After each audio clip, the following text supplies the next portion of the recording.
Title: Pinocchio की सच्चाई की खोज, लकड़ी के लड़के की जादुई यात्रा।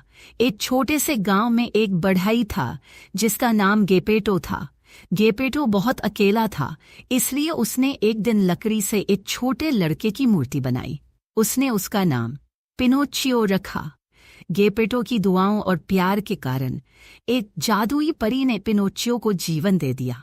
पिनोचियो अब हिलडुल सकता था, बोल सकता था और असली लड़के की तरह व्यवहार कर सकता था, लेकिन वह पूरी तरह से इंसान नहीं था। परी ने उसे बताया, अगर तुम एक अच्छे लड़के बनोगे और सच्चाई बोलोगे तो तुम एक असली इंसान बन जाओगे, लेकिन याद रखना, अगर तुम झूठ बोलोगे तो तुम्हारी नाक लंबी हो जाएगी। पहले कुछ दिनों तक पिनोचियो बहुत खुश था, लेकिन जैसे ही वह बाहर की दुनिया में गया, उसने स्कूल छोड़ दिया और बुरे दोस्तों के साथ खेलने लगा। उसे पढ़ाई करने में दिलचस्पी नहीं थी और जल्द ही उसने पहला झूठ बोल दिया। अचानक उसकी नाक थोड़ी लंबी हो गई। उसे यह अजीब लगा, लेकिन उसने इसे नजरअंदाज कर दिया। एक दिन पिनोचियो ने गेपेटो से कहा कि वह स्कूल जा रहा है, लेकिन वह झूठ बोलकर मेला देखने चला गया। जैसे ही उसने यह झूठ बोला, उसकी नाक और भी लंबी हो गई। पिनोचियो को समझ में नहीं आ रहा था कि यह क्यों हो रहा है, लेकिन फिर भी उसने झूठ बोलना बंद नहीं किया। हर झूठ के साथ उसकी नाक बढ़ती ही जा रही थी और वह गांव के लोगों के बीच मजाक का पात्र बन गया।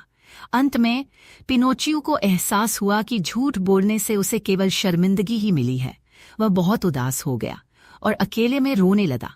तभी जादुई परी फिर से प्रकट हुई और पिनोचियो से कहा, यदि तुम वास्तव में बदलना चाहते हो तो तुम्हें अपने झूठों को सुधारना होगा और हमेशा सच्चाई बोलनी होगी।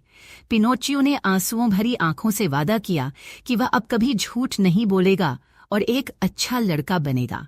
वह स्कूल गया, मेहनत से पढ़ाई की और गेपेटो की देखभाल करने लगा। धीरे धीरे उसकी नाक फिर से सामान्य हो गई। एक दिन परी फिर से आई और उसने कहा, तुम्हारे सच्चे प्रयासों और ईमानदारी ने मुझे प्रभावित किया है।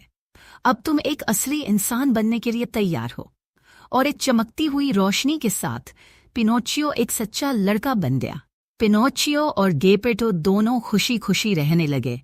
पिनोचियो ने सीखा कि ईमानदारी और सच्चाई ही एक असली इंसान होने की पहचान है। मॉरल: सच्चाई ही सबसे बड़ी ताकत है। झूठ बोलने से केवल कठिनाइयां आती हैं, जबकि सच्चाई एक इंसान को उसकी असली पहचान दिलाती है।